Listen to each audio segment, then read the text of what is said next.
Hi class. In today's video, I will describe how the religious revivals of the 1960s and 70s influenced the rise of the religious right.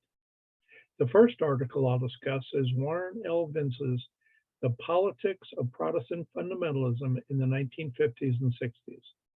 Vince defines fundamentalists as believers in the five-point fundamentalist creed and adds that fundamentalists also believed in total separation from unbelievers and compromisers.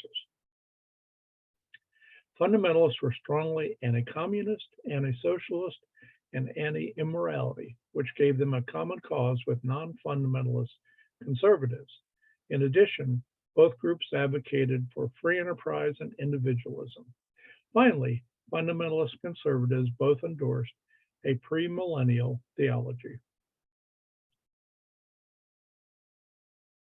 Fundamentalists also began embracing conservative Catholics such as Joseph McCarthy in the 1950s and William Miller, Barry Goldwater's running mate, in 1964, but rejected liberal John F. Kennedy in 1960.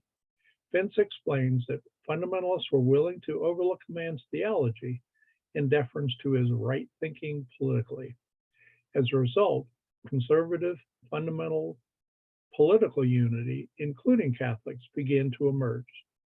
Vince's article is critical in understanding the various factors which made possible the rise of the religious right. Vince uses an impressive number of both primary and secondary sources in his article. Next is James Wilson's article, Reagan and the Republican Revival. Wilson states that when the old right finally began to reach out and strike an alliance with social conservatives, then the whole movement began to come alive. Next, Wilson observes that awakenings have typically begun with religious revival movements. Wilson cites the evangelism of Billy Graham beginning in the 1950s as a launch point and notes that by the end of the 70s, the revival of fundamentalist evangelical Protestantism was a widespread movement. Wilson notes that the fundamentalist denominations have grown in members at least as fast as the establishment churches has declined. He cites Jerry Falwell, Bob Billings, and Pat Robertson as leading preachers in the revival, noting that the fundamentalist electronic church may reach 100 million persons each week. Wilson's article contains no scholarly footnotes. However, it is important because of his perspective as a UCLA and Harvard political professor and his connection between the revival and the rise of the religious right. The final article, Robert Vogel's The Fourth Great Awakening and the Political Realignment of the 1990s, chronicles that awakening, which he asserts began around 1960. He notes that exit polls show a dramatic shift in Pentecostal and charismatic voters from a 50-50 split in 1982 to a 74-26 split in favor of Republicans by 1994.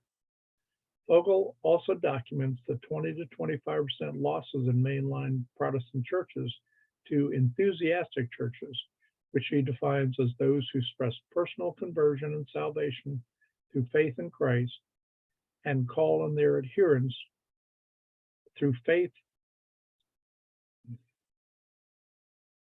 and striving in a mystical experience that will lead them to spiritual rebirth.